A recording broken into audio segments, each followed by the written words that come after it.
How much fun do you have coming to work every day? A good amount, actually. I can't say it's fun every day, but even on the worst days of the job, I've got to say it's better than most jobs I can imagine having. So it's a fantastic job, and there's hard days, but it's still pretty awesome just because the people make it, you know.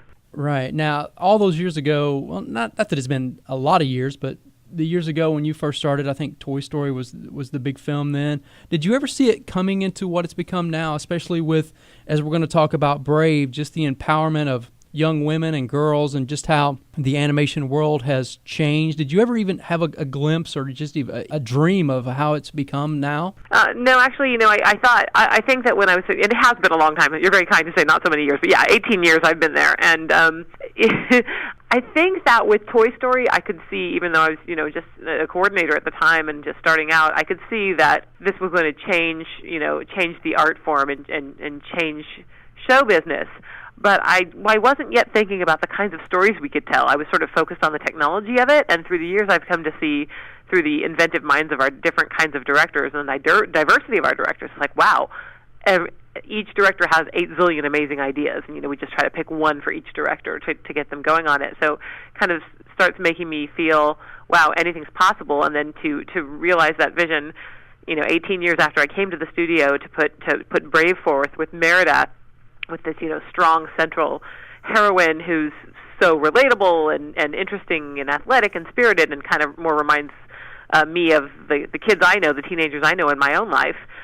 It's pretty cool. So when you first signed on as producer for Brave, was there one objective that first came to your mind that said, hey, this is what I have to achieve if I don't achieve anything else? Wow. Yes, I think that's a good question. I haven't been asked that before. I think there's all the usual objectives you have, like, I want to finish this film on time and on budget and bring it out in theaters and have it do well and have audiences be happy. Those are all the things that I think every producer wants. But I had one objective of trying to build a happy and fulfilled crew, because the thing I came to understand through my years of working at Pixar is animation is movie making in slow motion. It takes a long time.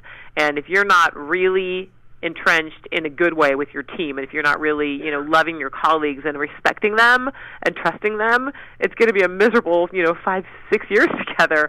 So building a team and trying to foster a spirit of positive energy and respect and good motivation and trust, that was something I really wanted to do. Now, going back to, you mentioned earlier the technology and how much that's involved since you started. Has the technology, has it allowed you to do things and to have ideas come to pass that maybe couldn't have a few years ago? And if so, what did you find that you were able to do with Brave that maybe if Brave would have came out 10 years ago, you couldn't have done? Yes, Brave would not, I think if Brave came out 10 years ago, we might have had a similar story, but would have not looked or felt the same. Definitely technology had to advance. And we've gotten to a point where we can really do almost anything, but that doesn't mean we should. We have to use, appropriate restraint and choose what fits the story.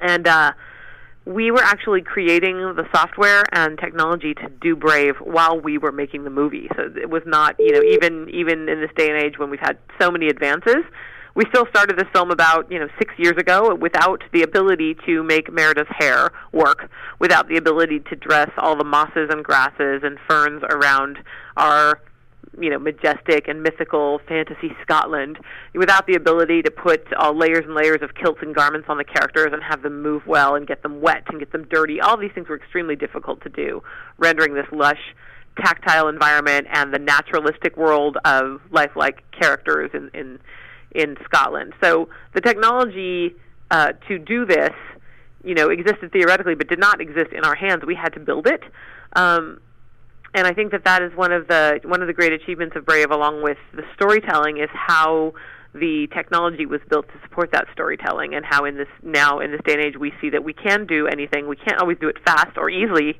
but we can do it. Right, and that speaks highly to Disney Pixar, and what we have seen on the viewer side over these years is the fact that you guys continually push that envelope and continually to break the the ceiling of what we've seen in animation and go over the top. Where do you go from here? I mean, can you even see 5 years down the line of what you would want to do or be able to do, or can we even conceive it? Yeah, I mean, actually, I think about it a lot because I like what I love about the Pixar mindset is every director is different and every story is different, and that means that you're not going to see the same thing twice. So, Brave was this very naturalistic and organic world in an ancient time period. It was the first time we ever set a film in a long ago, ancient time period. It's our first period film, and while we've never done one like that, what I love about Pixar is that does not mean that our next goal is to top that. Our next goal is to do something fresh and different again. So, for example, Monsters University, it takes place on a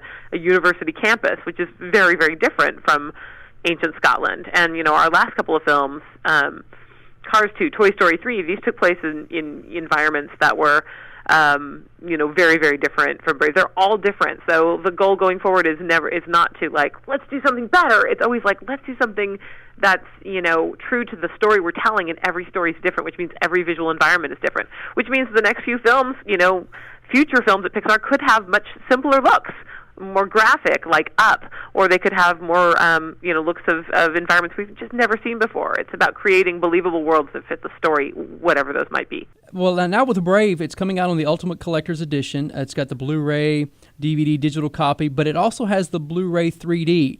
Now, as a critic, I have this love-hate relationship with 3D. What has the 3D revolution been like for you guys as a producer?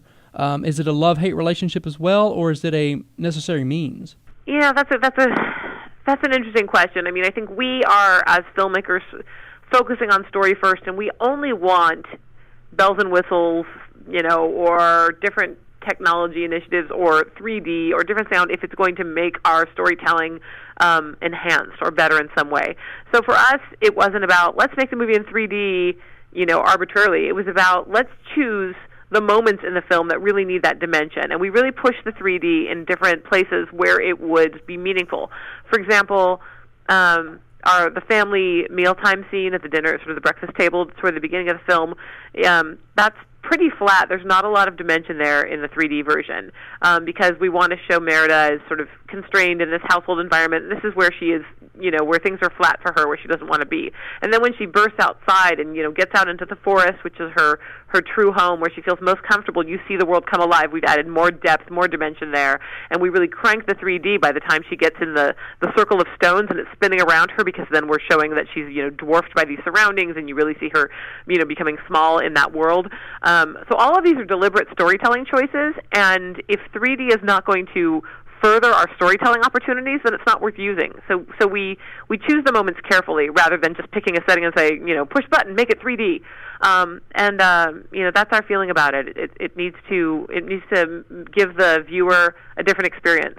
And our other philosophy is that we release both. So, you were mentioning your love-hate relationship with it. That's good, because if you love 3D, you can see 3D. If you don't, then you can see a standard release, because we put it out in theaters both ways, and also in the in-home release, you can see it either way you choose. There you go. Well said. Well, great luck with the film, and especially the DVD release. And, this is an Oscar season. We're starting to get that buzz going already, so I know I think it's going to do well, and I appreciate your time today, and best of luck with all of it. Thank you so much. Nice to meet you.